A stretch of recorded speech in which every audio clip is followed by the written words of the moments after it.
This week, explore sync sound workflow from the field to the edit suite.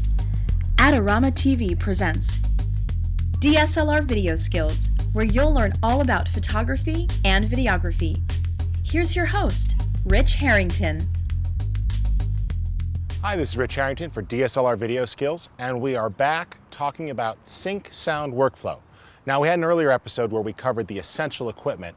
We're out in the field, and I want to show you how all the pieces come together. We're going to walk through a real-world project, show you how we'll handle the audio, and then we'll jump quickly into post-production and take a quick look at how that all happens. So, pretty straightforward. I've got the camera built, and I've done a couple things here to make it a bit easier. First off, I've attached an external dedicated mic. Now, if I didn't have this, all I'd be looking at are a couple of little pinpricks on the front of the camera, which is essentially useless sound. Now, you need to realize that this mic is not good for dialogue. It's okay for background noise, environmental sound, natural sound, but not so good for dialogue. Generally speaking, you want the dialogue mic nice and close. You'll notice here that I've got a mic right on my body. It's close to my mouth. A little bit later on, when we're talking to our subject, we're gonna have both a boom mic and a lavalier mic, so we're doing a double record with that pickup. So pretty straightforward. Another cool thing, I've got my own set of headphones. This is gonna allow me to properly hear what the camera's hearing. Some people will plug into their mixer, or they'll plug in and listen, and they think they're hearing what the microphone is picking up. That's good, but if you don't actually hear what the camera's receiving, that could be problematic. So the camera's all set. I'm gonna step around behind the camera, and we're gonna bring our subject in and get him ready for his interview. So we've put a lavalier microphone already on our subject. It's nice and close, so it's gonna pick up his dialogue. Remember, this microphone could be 10, 15, 20 feet away. You wanna actually have the microphone close, and that's why we get the lav there nice and safe. Now, other times, you're not gonna wanna see a microphone, so a lavalier might be problematic, or you might just be paranoid, like most good video production people are. So this is where a second microphone comes into play, and we've actually added a second person.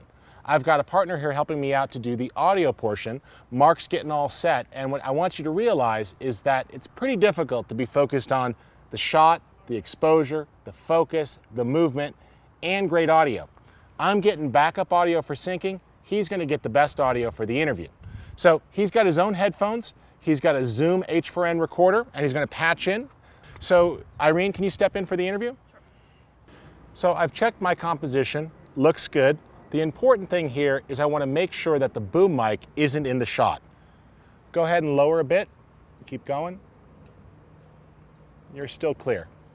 So we get the microphone as close as possible without actually getting it in my frame. Now, if you want to be safe, you could back it up a little bit because this does have plenty of reach, and you want a little bit of give and play. So if the arms get tired, the mic doesn't dip into the shot. It's looking pretty good. We're dealing with some sun coming in and out, but that's okay. And I've got my framing. I'm happy with it. Can you go ahead and just tell me a little bit about your day today? Well, we just played some basketball, shot around, got a good sweat in. All right. So we've done a few throwaway questions. We've got good audio. I could hear it. Mark, how's the audio on your end? Good. Don't make assumptions, okay? I've split the focus here. I'm focused on the visuals. He's focused on the audio. That's one of the best secrets. A lot of video pros say, how do I get better audio? You get better audio by using an audio professional. Or if you can't afford or have an audio professional, get a second person to focus just on the audio. Now, we're doing double record here. I'm gonna get the camera audio. We've got the microphone here, so we're in pretty good shape, and looks like we're about set. Now, before we roll, we're gonna need to do two things. First, I'm gonna get a color reference point. So I'm just gonna hold up the target, get a few seconds of that, and we can set that aside. And now we need a sync point. Now, you could go ahead and use a real slate, write the information in, go ahead and take it back, get a mark point, that's gonna be fine. And we have a digital slate. Now I can load in all the information about the shoot and the details, and then I just open the slate here, and you see it's got the information. Now the important thing here is I'd point it towards the DSLR, and what I would do is call out the information. So I'll angle that at the camera, and I'll press start. I'll say sync sound, interview, take one.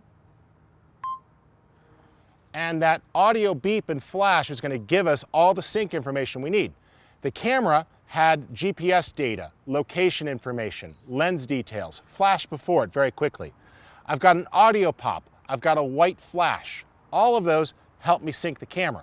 I've got microphone on the camera getting that pop. This microphone got the same pop going to the external audio recorder. So on both tracks, we have that little pop, and it's going to make a nice spike. Now, you might be saying, what happens if I forget all that equipment or I don't have it? It's not hard. You need a spike in the audio. You probably have two hands, and if not, even with one hand, marker, marker. That will still create a sharp spike on the waveform, and when we get over to post-production, it's a piece of cake. Okay, we're back in the studio from the hot outside, and what I want to do is show you how to put those two audio clips together. Remember, we recorded the on-camera interview using a reference mic to get better audio into the camera, and then we separately recorded new audio or synced sound using a dedicated audio recorder and a lavalier microphone, as well as a boom microphone to get better audio from our subject. Let's take a look. So here's my two sources, and I've already loaded up the video clip. You see the slate that we used on production, and let's just go ahead and play that and find the marker.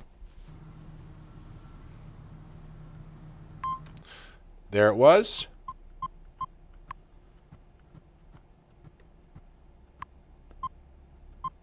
You see the audio spiked on the VU meters. We had a little flash on camera. It's a very quick one, so it might be hard to see. I'll drop that to full quality, and I'm going to switch over to the audio waveform to see it. Let's just zoom in here, and there it is.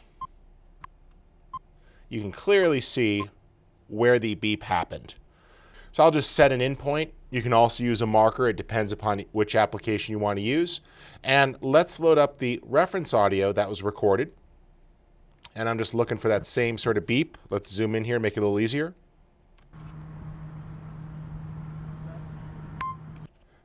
There's my spike. You see that the VU meters are spiking. I'll hit I to mark an in point. That's great. So now on my two clips, I've set an in point on the same point in time. What we've done here is put a new in point where the flash or the beep occurred.